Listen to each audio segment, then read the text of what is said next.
Since the last time we were in the garden, we've had a pretty heavy frost about 5 days ago, and it's been about 10 days since we planted the onion starts. And the other morning woke up and looked out on the deck, and the deck was a sheet of ice. And I was concerned. Granted, we had the insect net on, but I had no frost cloth on. It was unexpected. It was supposed to be about 38 degrees that evening, and we ended up with it obviously being below freezing. So they took a bit of a hit. See if I can show you through the screen. I do have to open it up to water them, but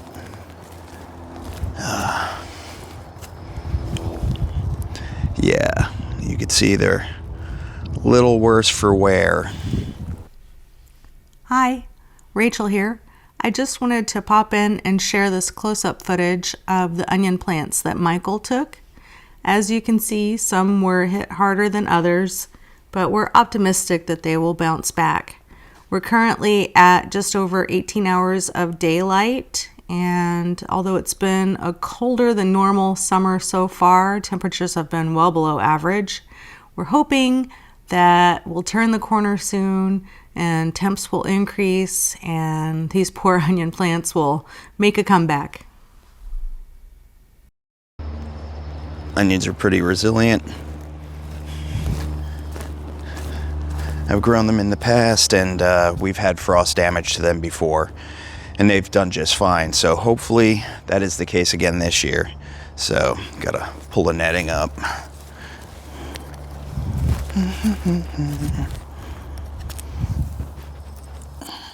Try to get some water on them. A little breezy today, so this might be a little more of a problem than I hoped for. Hopefully we can do it all from this side. Let's see. Yeah, it's gonna want to keep blowing back, but let's just try to walk it over.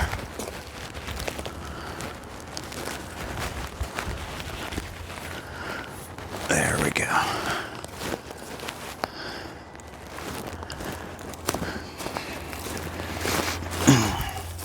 So it's a beautiful day here. It feels well into the 40s so far. Still watering with the watering can. Obviously we had the hard freeze the other night, and don't want to freeze our water pipes, so we will continue to do this probably until the middle of next week, just in case. Moments later.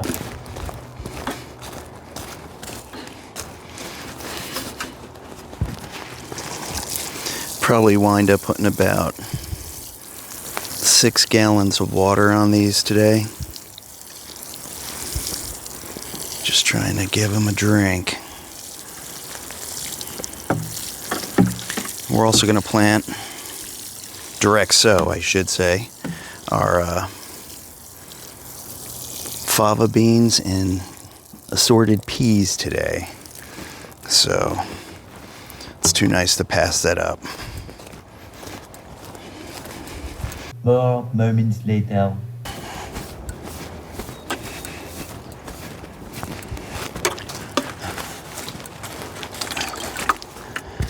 Got the third and final watering can going on. So it'll be just about 6 gallons here for today. Glad the wind's being friendly and not blowing the insect netting around, becoming a huge problem. There we go. Let's get this netting pinned back down and move on to the next task.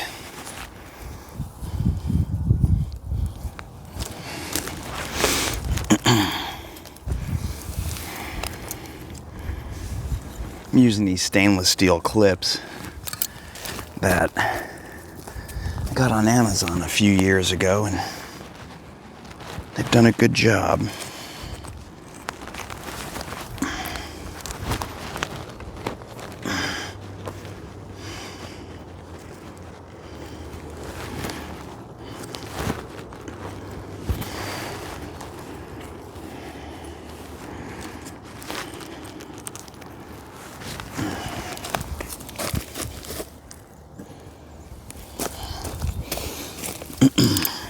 Couple more, well, quite a few more, but we're getting it done.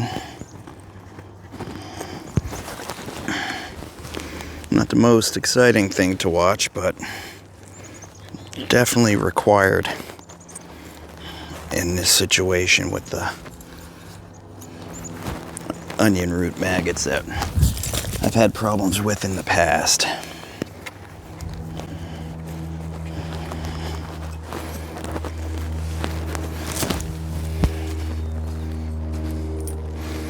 And they can be a pretty big deal.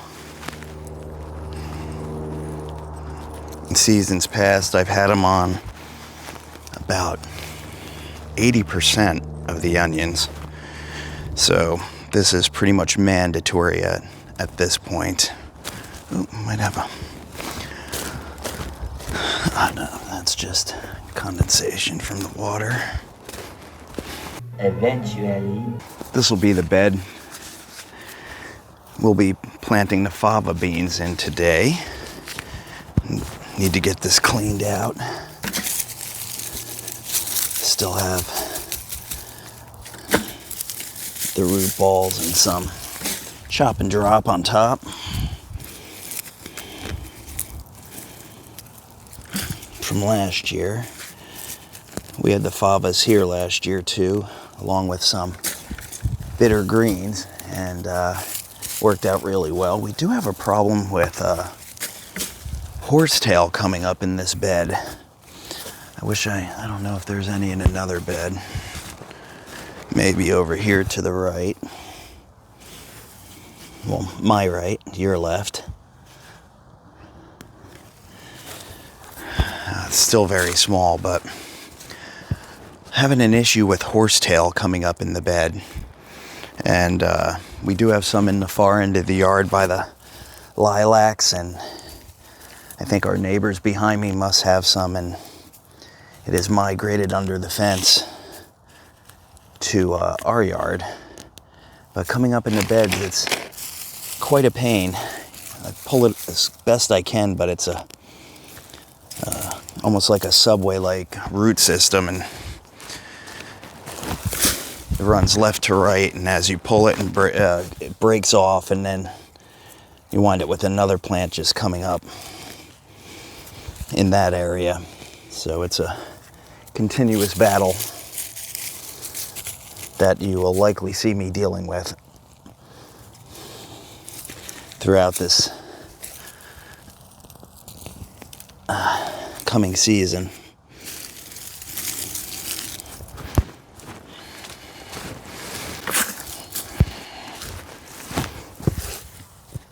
There's another one way. Oh, no, piece of broken bamboo skewer. Didn't even know that was there. Okay.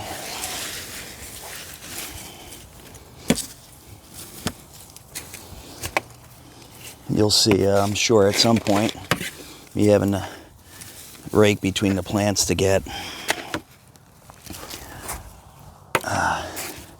the weeds, but the weeds here tend to be in the beds, tend to be baby trees from all the seeds. I might have mentioned that in another video.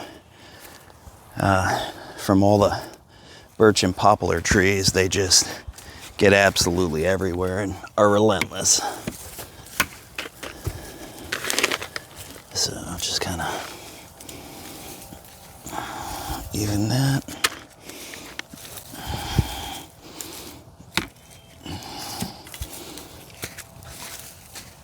That'll be that. Really don't turn the soil. Just kind of loosen the top. Let's put that in before somebody gets hurt or I lose an eye leaning over.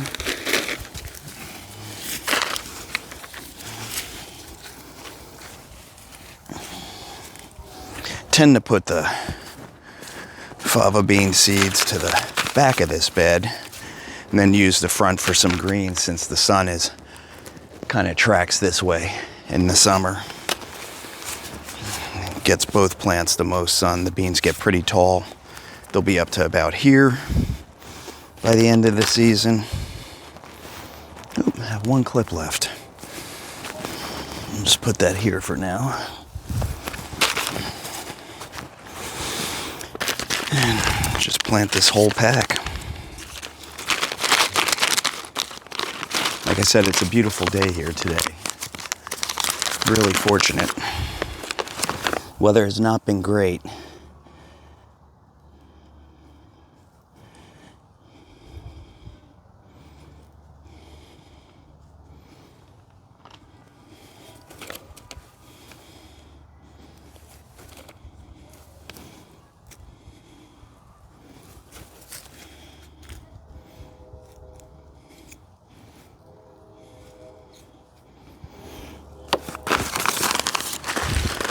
Some summers we don't get very many nice days here. They tend to be wet and cool. So if it's wet, that means we're not getting much sun. And that certainly can be a drag after such a long, dark winter. So hopefully this is one of the better summers. We really haven't had one in a while, as much as, well, to our dismay, not just mine and Rachel's, but the entire population of Alaska.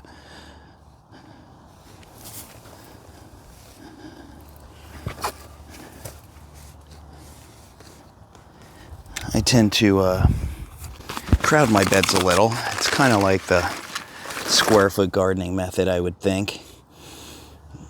When it comes to beans and peas, I kind of pack them in and they do their own thing and do pretty well being close together. Gets a little tangled at times, but that's okay. Looks like we're gonna get these in. Hopefully they have good germination like they did last year. We'll put 2 in some of these holes, and just in case we don't have such great germination. There we go. Cover and tamp down.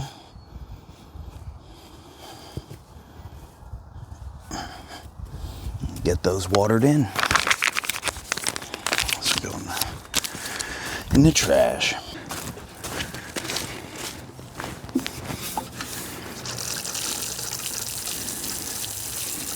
Like I said, water these babies in, and we'll move down a couple of beds to the bed I tend to plant peas and sometimes green beans to the front of that bed.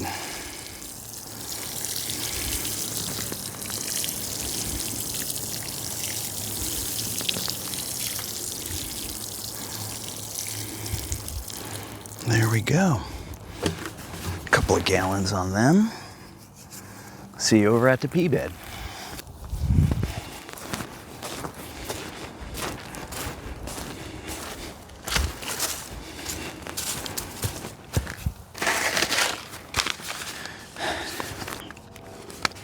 In this bed this year, we'll be planting just standard super sugar snap peas, mammoth melting snow peas, sugar daddy peas, and Oregon giant snow peas. I grew those last year, and some of the pods were like 6 inches, almost 7 inches long.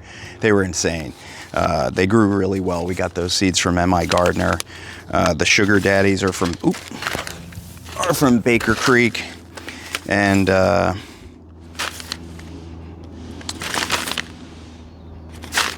mammoth melting snows are from MI, and the super sugar snaps are from Johnny's. So we'll get these planted here and hopefully have a decent harvest. Gotta clean this bed out too. I see I have some dandelions. Hey, got that whole root. That's a rarity, as most gardeners know. Thank God they're small, little baby plants. Oop, forgot the trash bucket. A few moments later. I'm back. All right, let's see if we can't. What we get here. For the peas, unlike the beans, I tend to make troughs and kind of just pack those troughs full of seeds, kind of right next to each other.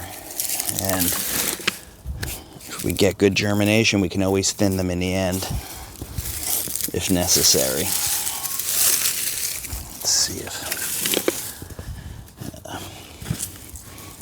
just get this kind of mixed up. This bed seems to be much drier than the other bed.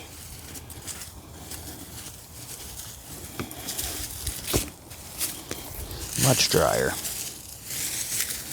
It's interesting how beds can be so different, one right next to another. I mean, these beds really only have about 2 feet between them end to end. And yeah, just very, very different. And they have the same pretty much soil mixture in them.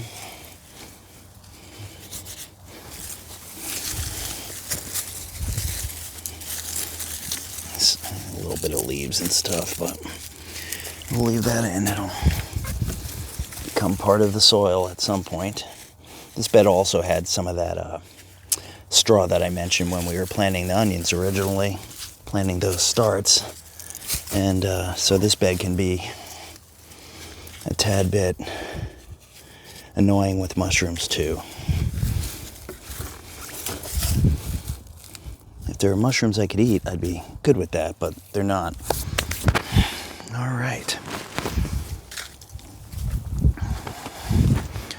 I'll just get my little, give a couple of runs here.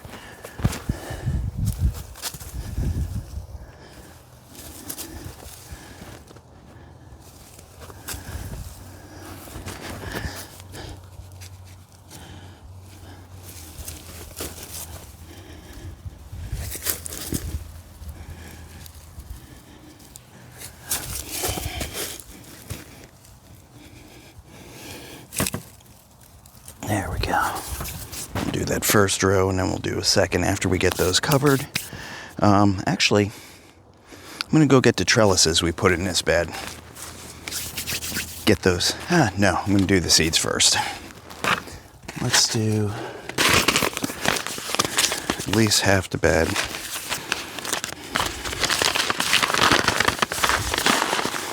With Johnny's super sugar snaps.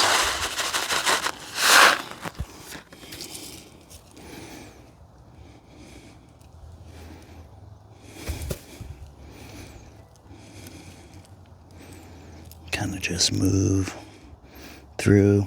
They're in pretty tight. This was a large pack, so we will just fill this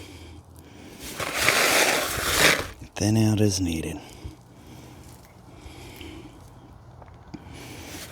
We're going to have some extremely exciting news coming up here in the very near future in the video. So keep watching to check that out. Some very exciting news coming up and some much more adventurous, exciting content coming your way.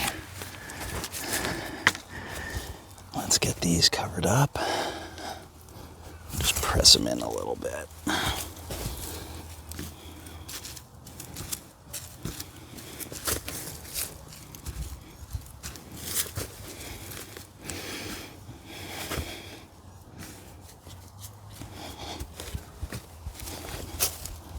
Make sure there's good soil contact.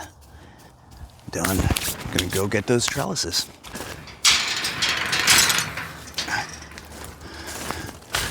Okay. All right, here's the trellises we use. Bought these at Costco over the last couple of years and You'll notice the center one is different than the other two. I think we had talked about Costco in an earlier video, where if there's something you see and you want it, it's probably best to buy it right then. Because as anyone knows who shops at Costco on a regular basis, it's kind of here today, gone tomorrow. And if it's gone, you might not ever see it again. So we'll check for level. Well, not level, but hopefully not too crooked here in a minute. But these have worked too. A little bit of hemp cord still attached to that one. That has broke down over the winter. Gonna check. I'm gonna get out of the shot here for a second. That's good enough.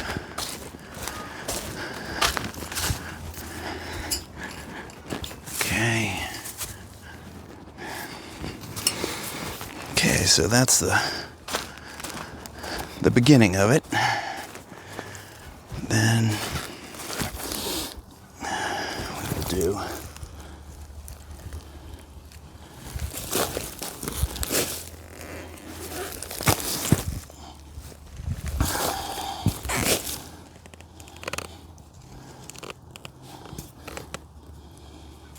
these seeds tend to be a little smaller for the snow peas than the standard sugar snap peas. So, and we're kind of limited, so same thing, we will sow those pretty thick, move some around.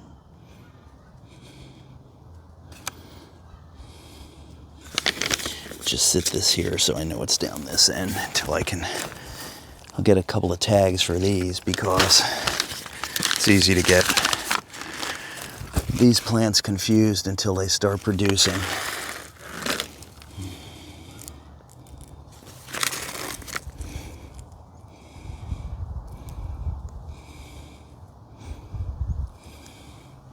Okay, so these certainly could be worse. And then we'll just do the rest of the row in the sugar daddies.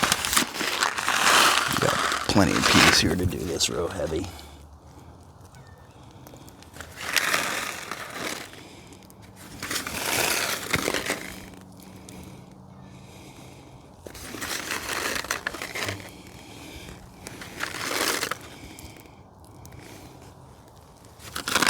A few more, might as well.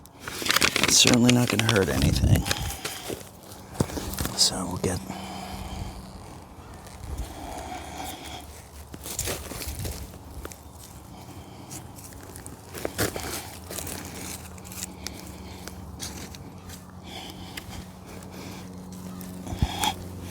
get these just pressed down for good soil contact. Couple of beds done, so that is extremely exciting for me. The more I can get through, the better. The bed to my left, to your right, is the bed I usually use for carrots, and this same size bed I could get about 200 carrots out of almost. So I should have had those planted already. Oop. Small plane. As the weather starts to get better here in Alaska, we get tons of small plane traffic. Alaska has the most private pilots per capita in the entire country, so we have tons of small planes in Alaska. Once the weather gets good in summer and spring breaks, lots of planes in the air all the time. So as I was saying though, this is the carrot bed, and this bed we usually get about 200 carrots out of, somewhere between 150 and 200 carrots, and should have been planted.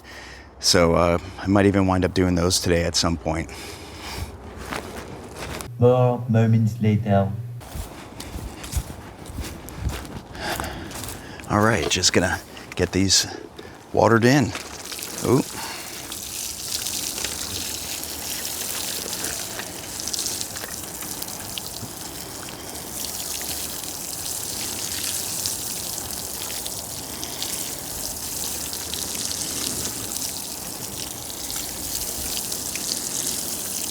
just water these 2 rows with all this. Probably do it again later because this soil just seemed to be very dry compared to the first bed that we did the favas in. Well, there you go. We were able to get the fava beans in and the peas for the season, so hopefully we'll have a good crop. Thank you for joining us today on Retiring from Alaska to Parts Unknown. If you enjoyed, please like and subscribe, and we look forward to seeing you again. Thank you. Be well and God bless.